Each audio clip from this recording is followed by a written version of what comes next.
Hello বন্ধুরা, আসসালামু আলাইকুম। আশা করি সবাই ভালো আছেন। আজকের ভিডিওতে আমরা আলোচনা করব মেঘলা অনিক, তোমাদের সন্তান বেঁচে আছে। আসল সত্য ফাঁস করল বৃষ্টি, গরিব ঘরে রাজপুত্র ৪৪। আজকের এই কল্পিত এক্সপ্লেইন পর্বে দেখা যাবে আবেগ, রহস্য এবং একের পর এক চমক। দীর্ঘদিন ধরে সন্তানকে হারিয়ে দুঃখে ভেঙে পড়েছিল অনিক ও মেঘলা। কিন্তু হঠাৎ করেই বৃষ্টির মুখে এমন এক সত্য প্রকাশ পায় যা পুরো ঘটনার মোড় ঘুরিয়ে দেয়। পর্বের শুরুতেই দেখা যায় অনিক ও মেঘলা হাসপাতালে বসে নিঃশব্দে অতীতের কথা ভাবছে। ঠিক তখনই কান্নায় ভেঙে পড়া বৃষ্টি সেখানে ছুটে আসে। তার মুখে ভয়, চোখে অনুশোচনা। সবাই অবাক হয়ে তার দিকে তাকিয়ে থাকে।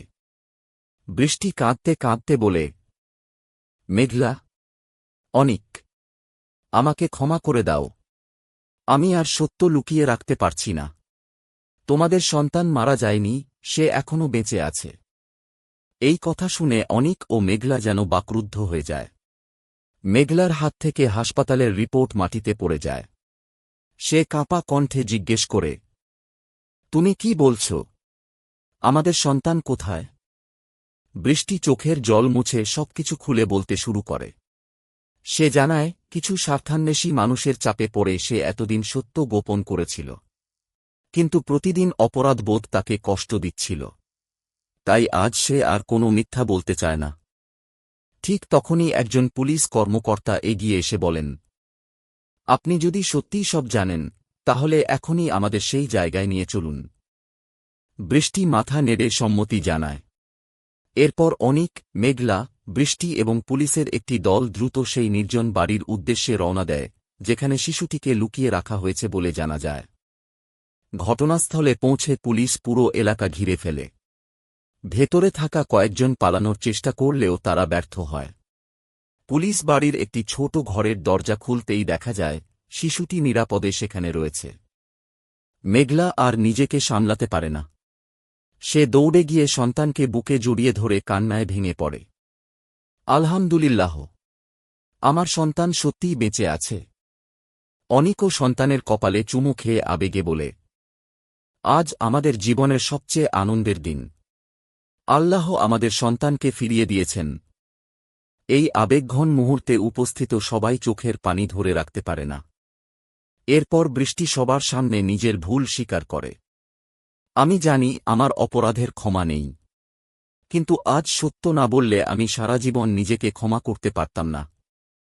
মেঘলা শান্ত কণ্ঠে উত্তর দেয়, তুমি দেরিতে হলেও সত্য বলেছ। আজ আমাদের সন্তানকে ফিরে পাওয়ার পেছনে তোমার এই স্বীকারোক্তির বড় ভূমিকা আছে। তবে তোমার ভুলের বিচার আইন করবে। পুলিশ সঙ্গে সঙ্গে ঘটনার সঙ্গে জড়িত কয়েকজনকে গ্রেপ্তার করে। তদন্ত কর্মকর্তা জানান, পুরো অপহরণ চক্রের মূল পরিকল্পনাকারীদের ধরতে অভিযান চলবে। বাড়িতে ফিরে আনন্দে ভরে ওঠে পুরো পরিবার।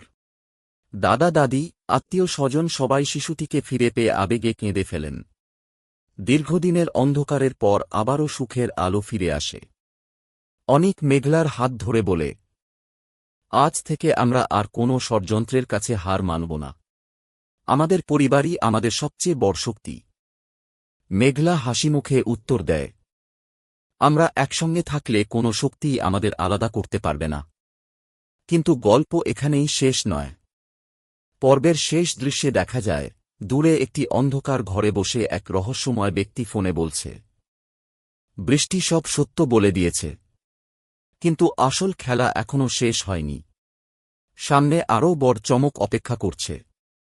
অন্যদিকে অনিক, মেঘলা এবং তাদের সন্তান নতুন জীবনের স্বপ্ন নিয়ে একসঙ্গে বাড়ির পথে হাঁটতে থাকে। এই রহস্যময় ও আবেগঘন সমাপ্তির মধ্য দিয়েই শেষ হয় গরিব ঘরে রাজপুত্র ৪৪-এর আজকের কল্পিত এক্সপ্লেইন পর্ব। ভিডিওটি ভালো লাগলে অবশ্যই একটি লাইক দিন, বন্ধুদের সঙ্গে শেয়ার করুন এবং গরিব ঘরে রাজপুত্র এর নিয়মিত রিভিউ, এক্সপ্লেইন ও নতুন আপডেট পেতে আমাদের চ্যানেলটি সাবস্ক্রাইব করে পাশে থাকা বেল আইকনটি অন করে রাখুন।